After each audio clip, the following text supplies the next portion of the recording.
Oi, turma, boa tarde. Bom, hoje na nossa aula de ciências, a gente vai falar então a respeito do sistema locomotor, que são o quê? Ossos e músculos. Presente então no capítulo 5, a partir da página 75. Vamos então compreender um pouco mais sobre esse sistema, identificar, o que são articulações e diferenciar os tipos de músculos. Pega então, o livro de ciências para poder acompanhar a nossa aula de hoje. Então, o nosso corpo ele é capaz então de realizar muitos movimentos devido então à maneira como está estruturado o nosso esqueleto e os músculos que são conectados a ele. Com isso, nosso esqueleto, quando a gente já está adulto, atinge então cerca de 206 ossos. Nisso, nosso sistema esquelético ele tem a função então de sustentar o corpo, a sustentação ao corpo e a proteção a alguns órgãos internos. Por exemplo, o crânio ele é um osso que vai proteger o cérebro. As costelas vai ser um osso que vai proteger o coração e os pulmões. Imaginem só, se a gente não possuísse esses ossos, como é que a gente seria, Seria igual uma moeba, Igual uma água viva, toda mole. Não teria, sustentação nem para poder ficar em pé. E só tem um pequeno erro de digitação que não é conectamos, é conectado. Apesar dos nossos ossos eles serem resistentes a impactos e a quebra, a resistência tem limites, como toda coisa sempre tem algum limite. E quando ocorre então uma fratura, um impacto muito forte, é chamado então de fratura óssea. Os nossos ossos ele é formado então por tecidos que têm a capacidade de se regenerar. Ou seja, as células que formam o tecido vai ter então um poder de multiplicar e restaurar aquela porção que foi lesada, que foi quebrada, destruída, digamos assim. Como a gente pode ver então nesse exemplo que está presente também no livro de vocês, na página 78, onde é observado então a regeneração de uma fratura óssea. Quando o osso se quebra e as células se multiplicam e vão se regenerando, formando um osso novo. Essa parte aí, que digamos que seja branca, mas não tão branca, é o osso fraturado. A gente vê que tem um cortezinho e aí a rede de tecido vai se multiplicar e vai formar então um novo osso.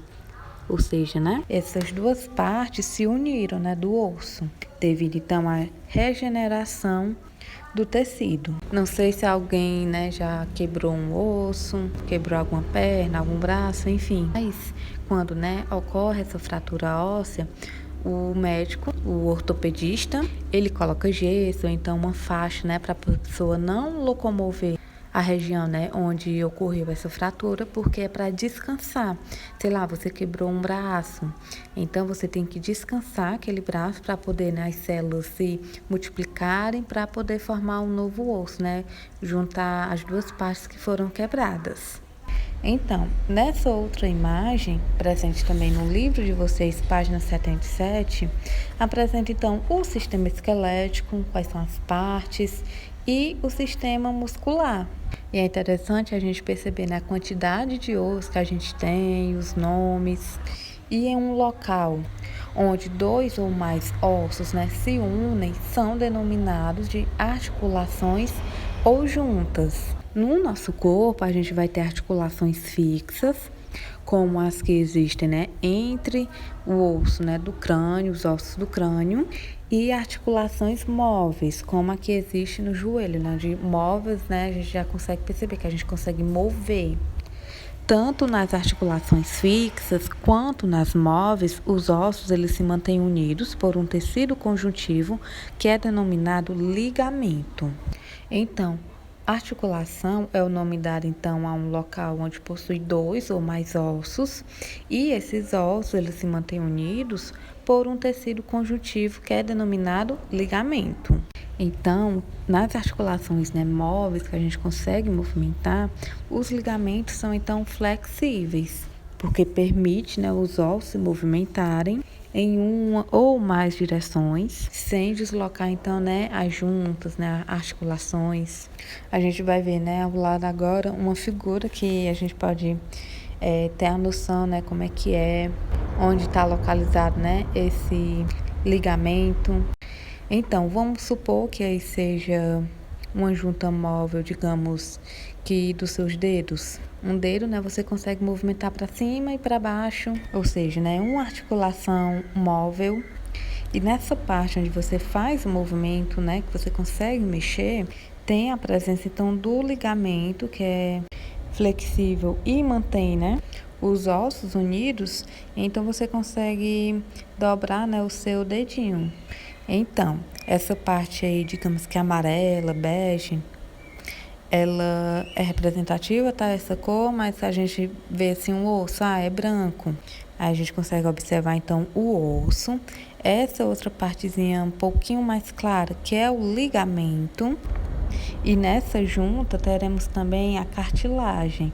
A cartilagem é esse azulzinho que reveste o osso, permitindo então, né, que o osso ele deslize um sobre o outro, sem prejudicar, né, sem ralar, digamos assim. Além disso, também está presente o líquido sinovial, que ele vai lubrificar, ou seja, né, vai facilitar o movimento dos ossos. Por exemplo, né, uma corrente de bicicleta. Quando ela está bem enferrujada, a gente não consegue pedalar, né, fica enganchando. Então, você coloca óleo, né, para poder ficar mais fácil para pedalar. É como essa mesma função que o líquido tem. Lubrifica, né, para poder facilitar então o movimento, tanto, né, dos nossos dedos, do joelho, do nosso braço, né, aqui no cotovelo também, dentre outros. Como a gente falou, né, de osso, muito osso, veremos então agora os tipos de músculos.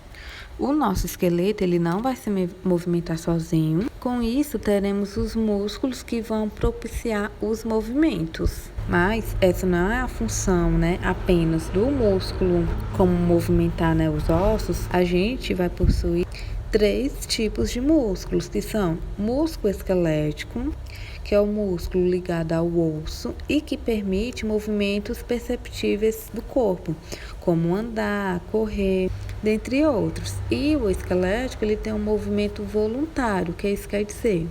A atividade como correr, ela é desencadeada pela nossa vontade, ou seja, eu corro devagar porque eu quero, eu corro mais rápido porque eu quero. Então, esse é um movimento voluntário, é a sua vontade. Teremos o músculo liso, que é aquele que vai executar movimentos involuntários, ou seja, você não tem a capacidade de controlar aquele movimento. Por exemplo, as contrações do estômago durante a digestão. Você não vai dizer que horário, aliás, né, lembrar o seu estômago para poder fazer a digestão. Ele faz por si só no momento dele, né, é involuntário, quando ele quer bem entender, não você que vai permitir isso, você não vai controlar. E o músculo cardíaco, ele existe apenas no coração. Também é um músculo que faz movimentos involuntários. Afinal, né, o nosso coração, ele funciona dia e noite. Ou seja, né, você não vai fazer com que ele pare de funcionar ou não. É por si próprio, né? O coração, ele tem esse movimento involuntário, nesse músculo presente. Então, teremos então o músculo esquelético, aquele que faz movimento voluntário, que você é capaz, né, de controlar. E o músculo liso e cardíaco são aqueles, né, que a gente não é capaz de controlar, que são chamados então de involuntários. Com isso, finalizaremos então a nossa aula de hoje com a nossa atividade. Lembrando de vocês fazerem, né, copiar e responder de acordo com a nossa aula, visto que a nossa aula ela é de acordo com o livro de vocês, o livro de ciências. Beleza? Então vamos lá agora fazer a nossa atividade e eu estou no aguardo. Até mais!